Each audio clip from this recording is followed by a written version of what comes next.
Muito boa tarde a todos que estão nos acompanhando aqui pela nossa transmissão ao vivo, nessa tarde do dia 28 de maio, quinta-feira, atualizando as situações relacionadas ao coronavírus no estado. Estamos aqui acompanhando os comentários. Uma boa tarde para a Grace, uma boa tarde aqui ao Paulo, que falou do nosso modelo de volta às aulas, deixar nosso alô para a Ana Paula Cavalheiro e uma série de pessoas aqui que estão nos acompanhando. Muito bom poder contar com a audiência aqui de vocês para a gente poder esclarecer sobre o que está acontecendo no Rio Grande do Sul em relação ao coronavírus. E o que a gente tem nesse momento no nosso estado são 7.048 casos confirmados de coronavírus no estado do Rio Grande do Sul. Lembrando que, conforme nós visualizamos ontem na pesquisa da Universidade Federal de Pelotas, o que nós estamos conseguindo alcançar é um menor índice de subnotificação. A pesquisa ela demonstra que nós temos uma situação de estabilidade na transmissão de coronavírus no estado do Rio Grande do Sul. Então, este incremento de casos diagnosticados sugere que nós estamos conseguindo diminuir a subnotificação e não necessariamente um aumento de casos no Rio Grande do Sul. E essa estatística ela é confirmada pela demanda nos nossos leitos hospitalares. Nós temos uma estabilidade de demanda de leitos hospitalares no Rio Grande do Sul nas últimas semanas. É um bom diagnóstico, é um bom dado que nos ajuda a entender que estamos, sim, conseguindo bons resultados com o apoio da população gaúcha em relação à disseminação do coronavírus. Por isso, minha primeira mensagem aqui é de agradecimento. Agradecimento ao povo gaúcho que está engajado, está nos ajudando, colaborando para a gente poder controlar a disseminação do coronavírus aqui no estado do Rio Grande do Sul. São 7.048 casos diagnosticados em 262 municípios gaúchos e 209 mortes confirmadas no momento. É uma das mais baixas taxas de letalidade entre os estados do Brasil. 77% dos gaúchos já confirmados com coronavírus já se recuperaram. É um dado importante também. E a taxa de ocupação das nossas UTIs, nesse momento, é de 71,4%, sendo que 17,3% é de pacientes com coronavírus. Então, 71% de ocupação das taxas, de taxa de ocupação das UTIs no estado, mas destas internações, 17% é que se referem a casos de coronavírus. Recapitulando, ontem nós falamos aqui sobre a volta às aulas, né? E a gente recebe aqui muitas mensagens, a gente acompanha o pessoal demandando escolas fechadas, preocupação com a volta às aulas no Rio Grande do Sul. Nós não vamos ter volta às aulas nas escolas, na rede regular de ensino, no mês de junho no Rio Grande do Sul.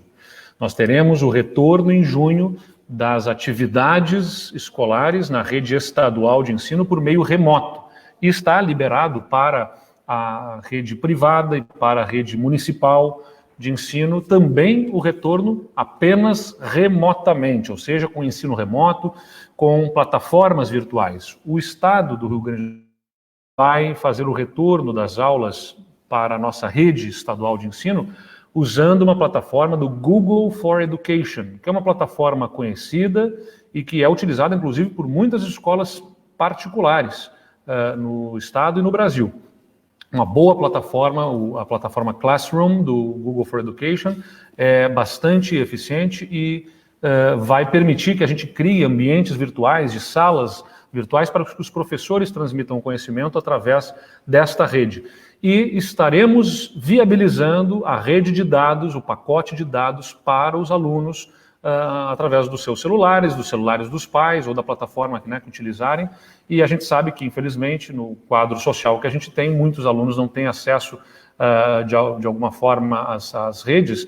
Então, nós vamos buscar, não vamos deixar ninguém para trás, nós vamos buscar meios de viabilizar para os nossos alunos a transferência do conhecimento. Mas, neste momento, somente ensino remoto. Nós projetamos a possibilidade de retorno em julho, estamos trabalhando ainda com isso, mas só lá no dia 15 de junho, com os novos dados, com mais informações, analisando aí com o clima, com que o inverno que vai chegando, esfriando, como é que vão estar as condições dos nossos leitos, da disseminação do vírus. para tomar uma decisão. A gente olha muito especialmente aí para o ensino médio, essas duas pontas, onde nós temos alunos, crianças que precisam ser cuidadas, estimuladas para a sua capacidade de ensino, de aprendizagem futura, e de outro lado, os jovens que estão saindo da rede escolar e que também são muito tentados, vamos dizer, a outras opções para suas vidas, que não a do estudo, e que consideramos o ensino presencial também bastante importante. Então, somente com os dados nos apresentando condições de retorno em julho é que nós vamos poder confirmar este retorno em julho, o que nós devemos fazer até o dia 15 de junho. O que vai poder voltar em junho, no dia 15 de junho, seguindo uma série de normas, uma série de regras estabelecidas, de protocolos, são os cursos livres, né, cursos de línguas, cursos de artes, cursos preparatórios de atividades para os alunos, né, eles vão poder voltar no dia 15 de junho, também seguindo regras, com um número menor de encontros semanais, e aquelas atividades essenciais de conclusão de curso que precisam essencialmente ser presenciais. Laboratórios, por exemplo, né, cursos para alunos que estão em conclusão de curso, que precisam, por exemplo, acesso aos laboratórios para concluir os seus cursos e retornar. Então, sintetizando, rede regular de ensino, ensino fundamental, ensino médio não volta presencialmente em junho. Voltam com o ensino remoto.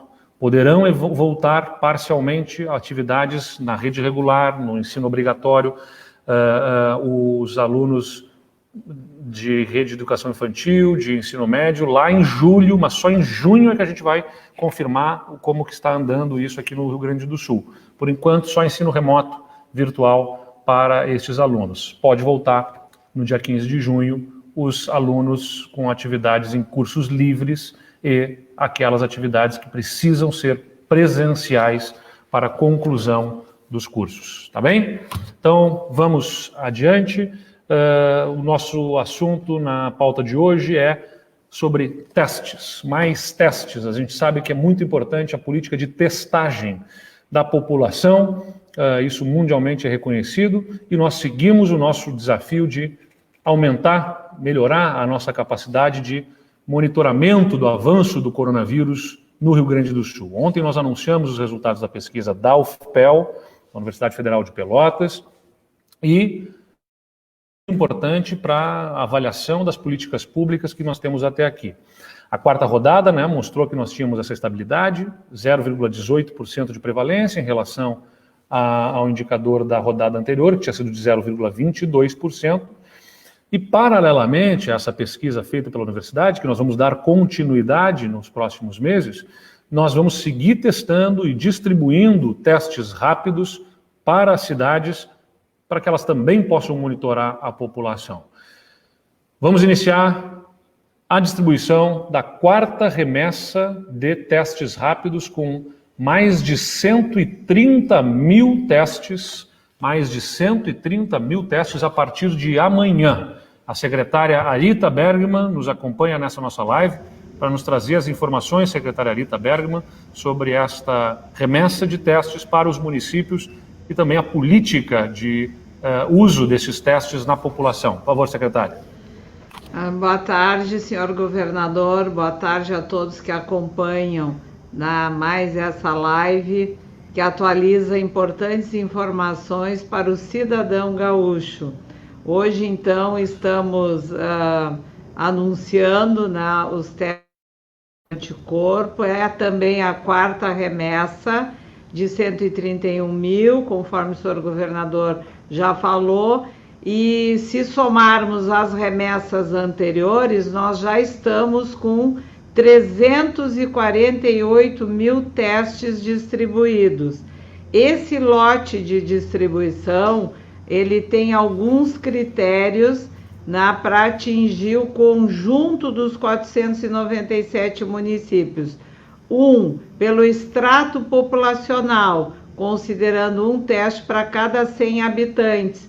Então, tem um parâmetro mínimo que nenhum município receberá menos de 40 testes, aqueles bem pequenos, com populações menores.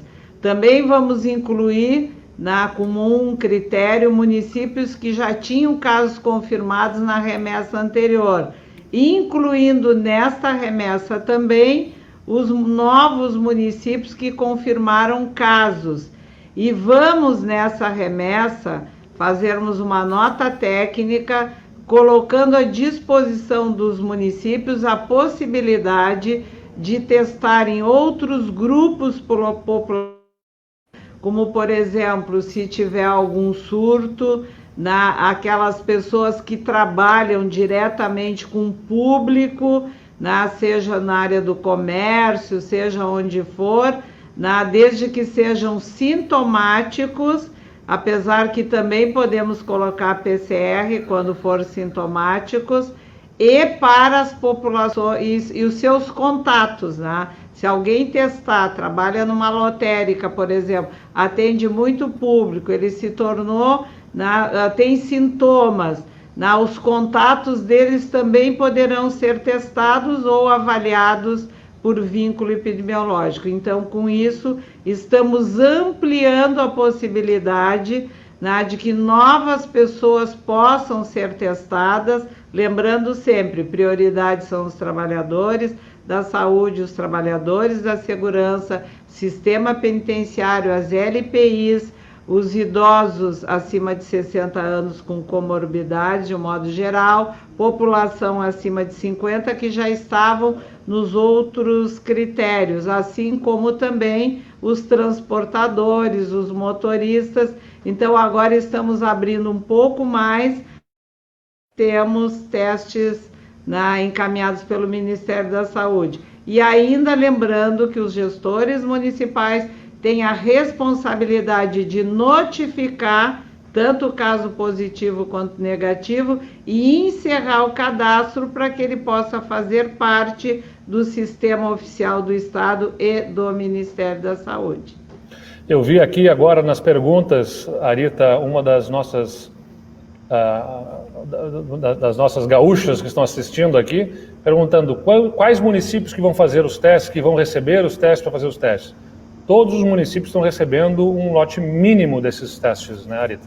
Sim, os 497 municípios. Nós vamos colocar na página da Secretaria a lista com o nome do município, o que foi encaminhado na primeira, na segunda, na terceira e agora na quarta, até para que quem acompanha, e o nosso governo prima pela transparência, para que as pessoas possam saber o quantitativo que chegou no seu município. Perfeito. A Arita continua conosco aqui, porque o nosso próximo assunto também é sobre incremento de UTIs no nosso estado. A gente já falou aqui, nós estamos incrementando a nossa rede de saúde no estado, né?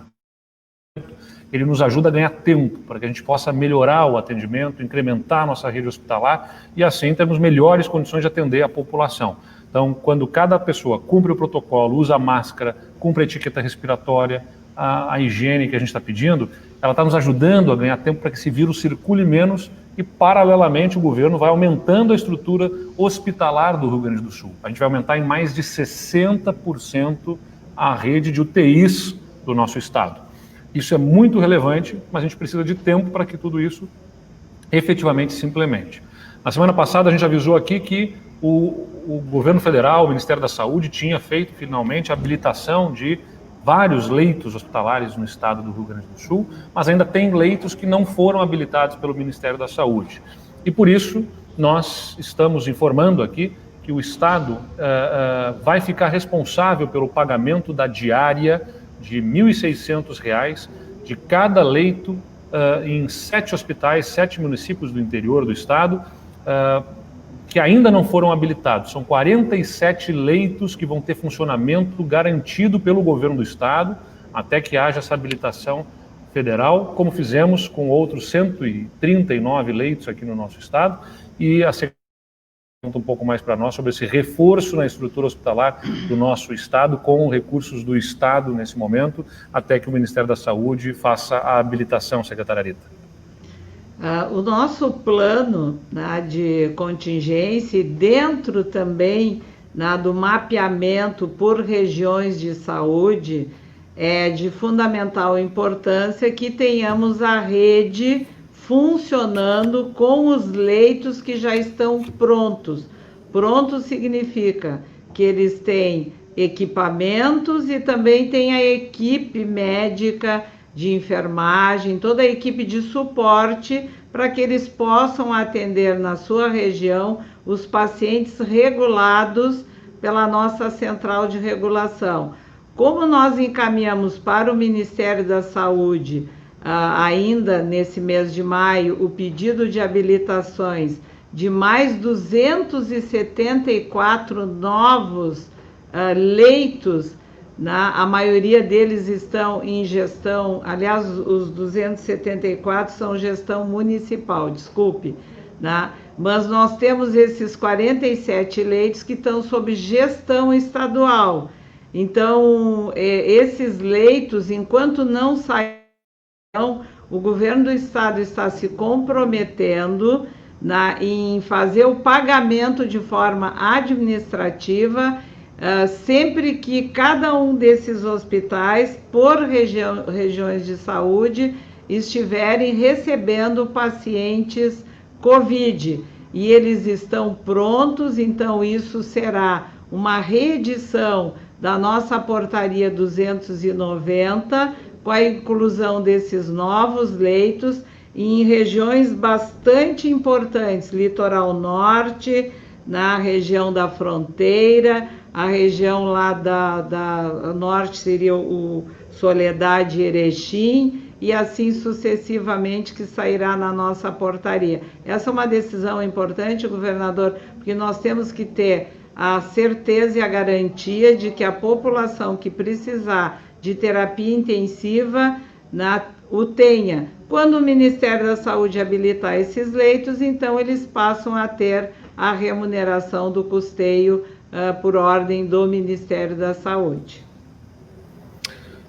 Muito obrigado, secretária Arita Bergmann. Nós vamos agora para as perguntas que recebemos dos veículos de imprensa aqui no nosso estado. A primeira pergunta é do Lucas de Guaíba. O Lucas diz o seguinte: hoje foi confirmada a sanção do projeto de socorro para estados e municípios. Porém, em função da tramitação, o Rio Grande do Sul não terá de imediato os recursos. Qual é o cronograma trabalhado pelo estado e como ficará a folha do funcionalismo no mês de abril? Esse é, de fato, um ponto de efeito da pandemia, da queda da arrecadação em função da redução da atividade econômica no nosso estado. A gente tem uma arrecadação menor e, consequentemente, menos capacidade de atendimento dos compromissos do estado.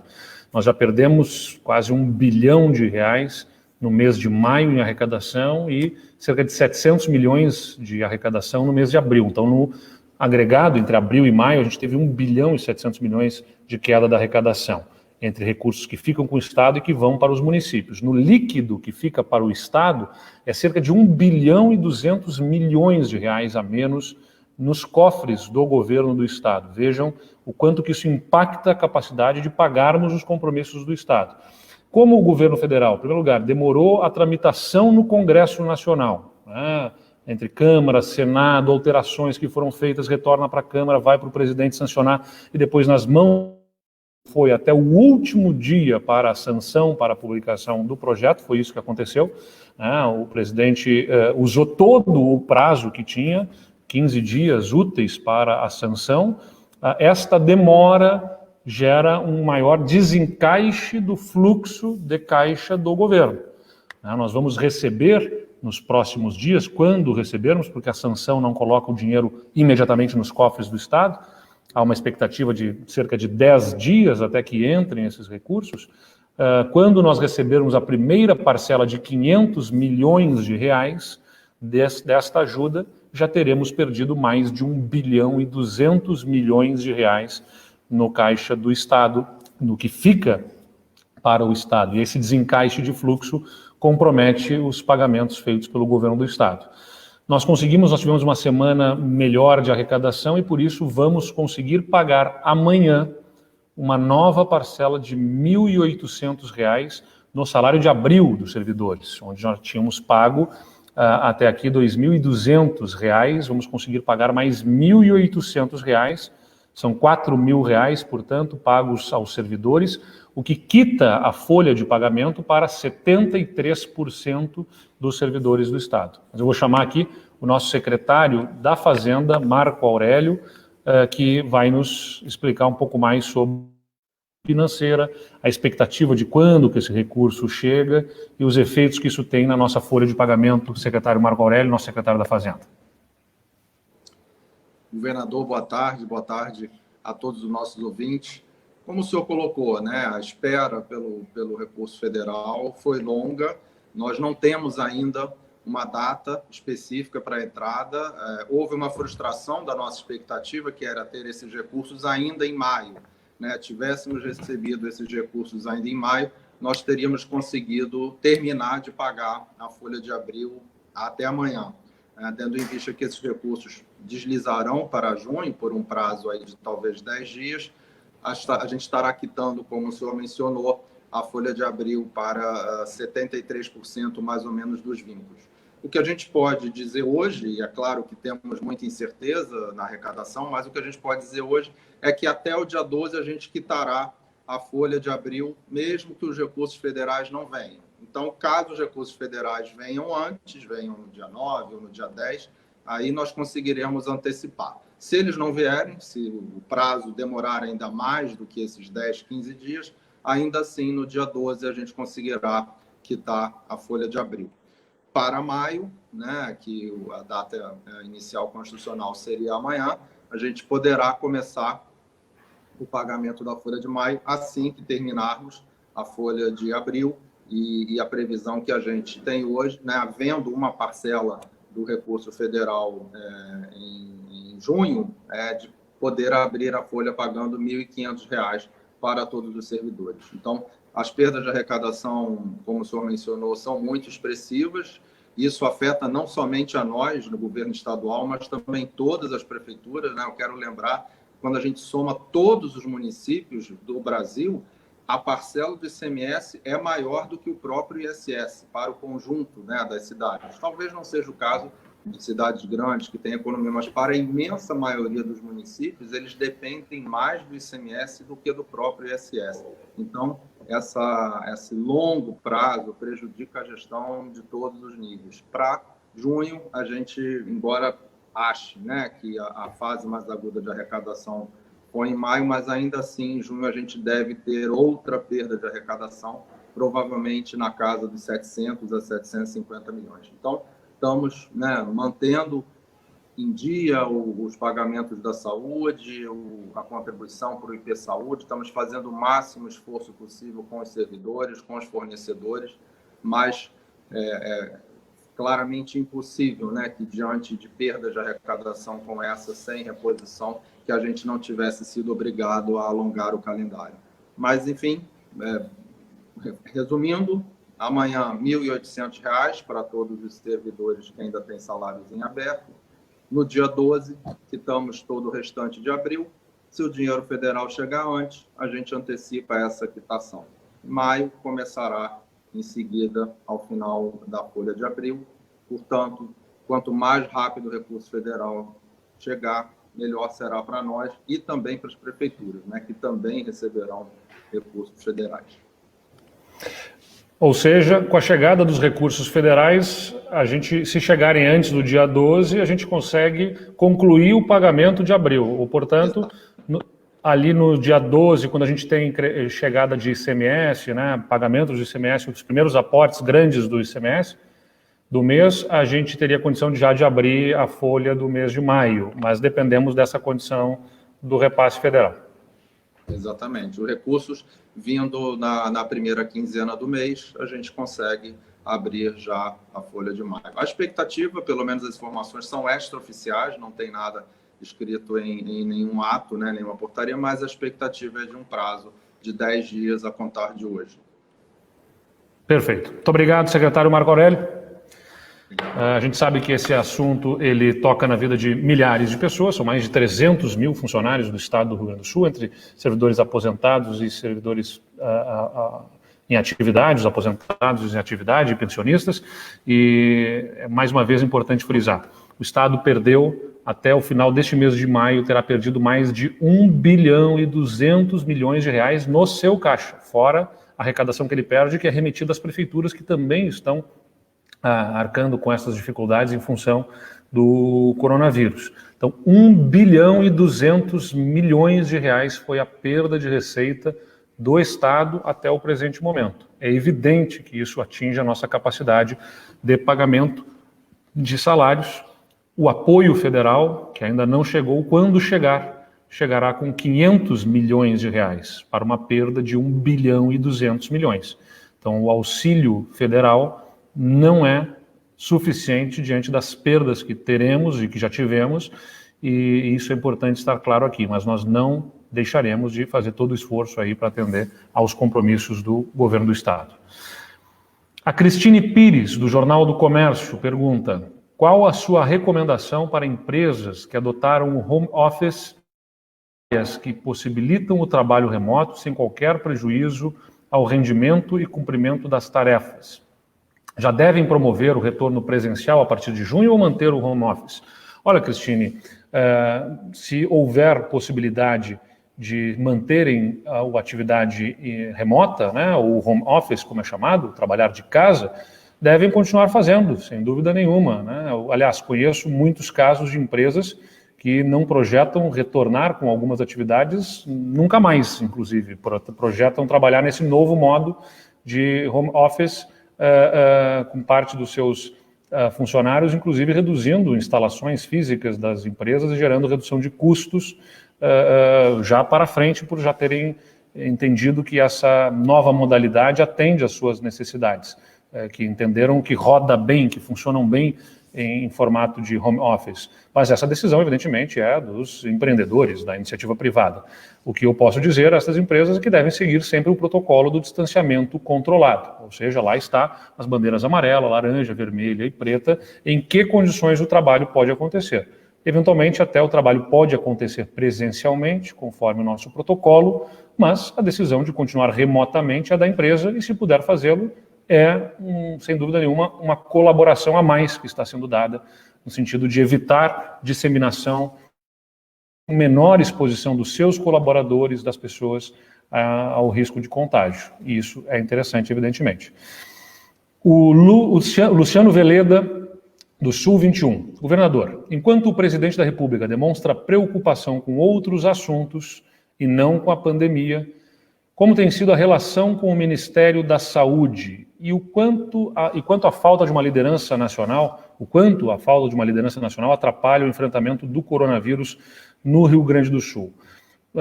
Luciano, eu considero que não é só a falta da liderança, mas é uma liderança num sentido contrário, né? Este é o grande problema.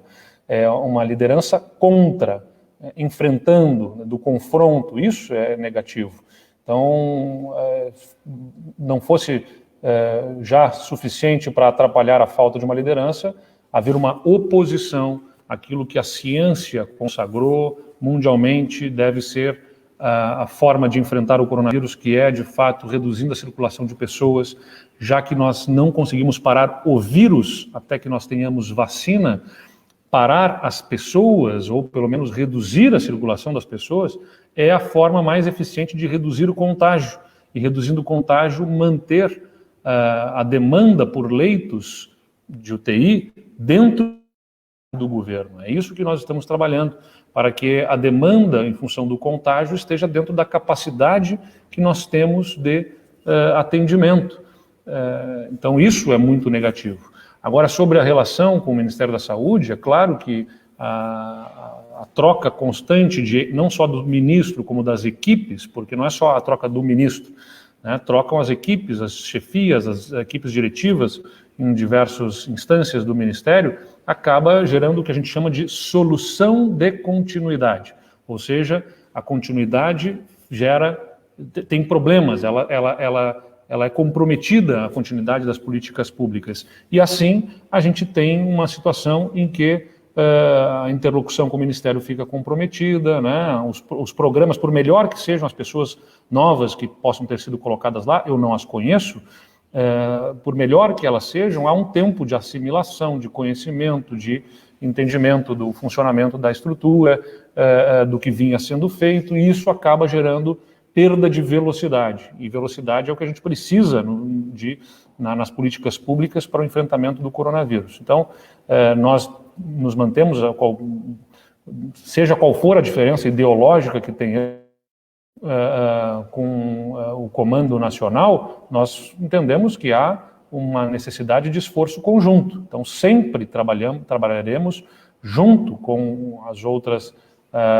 instituições ligadas à saúde, e nesse caso, especialmente o Ministério da Saúde, para que nós possamos superar os problemas ligados ao coronavírus. Era isso por hoje. Eu quero agradecer a todos que nos acompanharam, né? A gente tem uma audiência importante aqui nas nossas redes sociais e também através da imprensa que repercute, né, estas nossas lives, na televisão, rádio, jornal. Muito obrigado ao trabalho qualificado da imprensa que nos ajuda a fazer essa mensagem chegar a mais pessoas, sempre de uma forma qualificada, para que com informação a gente possa vencer o coronavírus. Sem dúvida nenhuma, um dos males a serem combatidos é o das fake news, das mentiras, das notícias distorcidas que circulam, e a imprensa nos dá grande colaboração para que as pessoas possam conhecer o que efetivamente está acontecendo, acompanhar de forma transparente as políticas públicas e, assim, terem mais segurança no enfrentamento ao coronavírus. Muito obrigado à secretária Ari, Aurélio, e a todos que nos acompanharam, o Peterson que fez a interpretação em Libras. Muito obrigado e até amanhã.